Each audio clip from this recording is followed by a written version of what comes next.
Shalom saudara-saudara yang dikasihi Tuhan Yesus Kristus. Salam sejahtera buat saudara semua.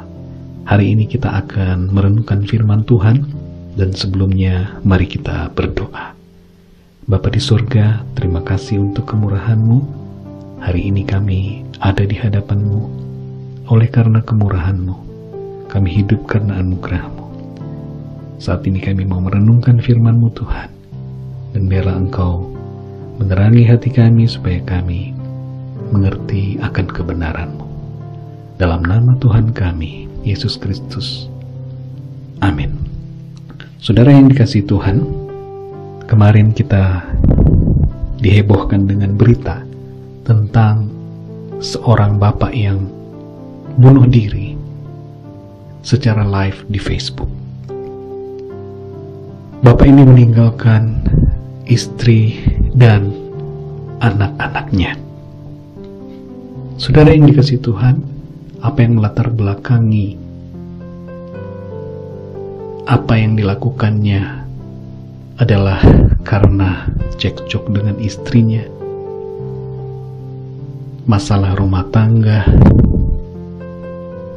dan berbagai konflik yang terjadi antara dirinya dengan istrinya. Namun apa yang dia lakukan sungguh membuat kita merasa kasihan, merasa ibah secara rohani, karena kita melihat, saudara, betapa begitu banyak masalah yang seringkali membuat orang menjadi putus asa, kehilangan pengharapan. Padahal saudara-saudara yang dikasihi Tuhan, Alkitab, firman Tuhan jelas menyebutkan dan mengatakan kepada kita untuk kita senantiasa berharap kepada Tuhan. Di dalam Matius pasal 11 ayat 28 dikatakan demikian. Ini adalah perkataan Tuhan Yesus. Marilah kepadaku semua yang letih, lesu, dan berbeban berat. Aku akan memberi kelegaan kepadamu. Sungguh luar biasa, saudara. Tuhan Yesus mengerti apa yang menjadi beban persoalan kita. Dia tahu bahwa kita letih, kita lesu, bukan hanya secara fisik tetapi secara rohani, jiwa kita mengalami kelesuan, keletihan.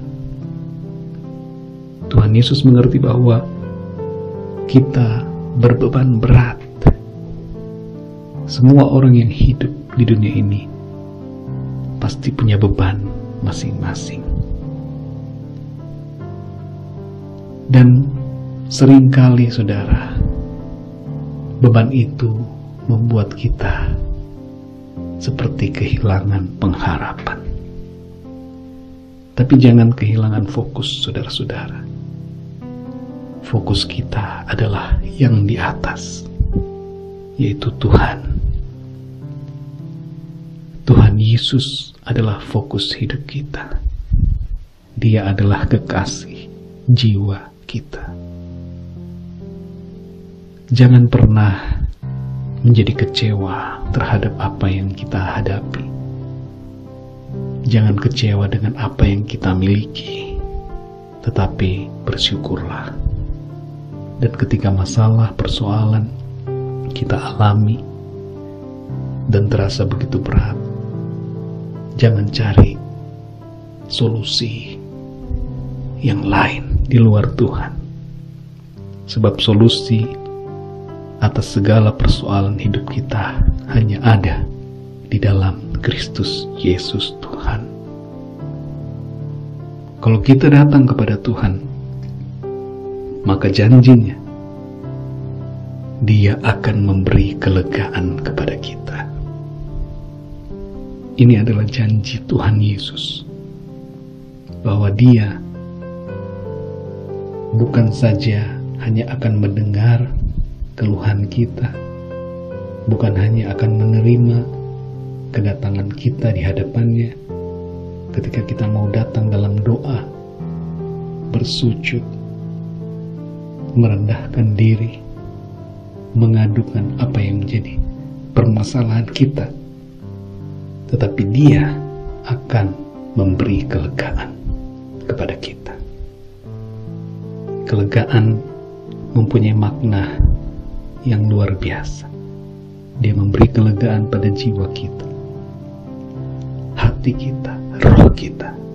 Dia memberi kelegaan pada fisik kita, karena Dia Allah yang penuh dengan mujizat dan kuasa. Dan Dia akan memulihkan keadaan kita. Haleluya, saudara. Tuhan Yesus memberkati saudara. Jika ada saudara yang punya masalah, datang kepada Yesus. Berdoa, minta pertolongan Tuhan. Sebab hanya di dalam Dia kita memperoleh solusi, kelegaan, jawaban atas segala masalah kita. Mari kita berdoa. Bapa kami di surga, terima kasih. Kami bersyukur karena janji firman-Mu ya dan amin. Firman-Mu pasti dan Engkau telah memberikan jawaban bagi kami. Bahwa kami harus datang kepada Tuhan dan minta pertolongan-Mu. Sebab ketika kami datang kepadamu, maka Engkau memberi kelegaan kepada kami. Tolong kami Tuhan, kuatkan kami, agar kami senantiasa penuh sukacita, semangat dalam menjalani kehidupan ini. Terima kasih Tuhan, berkati setiap pendengar, dan Engkau menolong setiap pendengar untuk mengatasi segala permasalahan mereka. Di dalam nama Tuhan Yesus kami berdoa. Haleluya. Amin.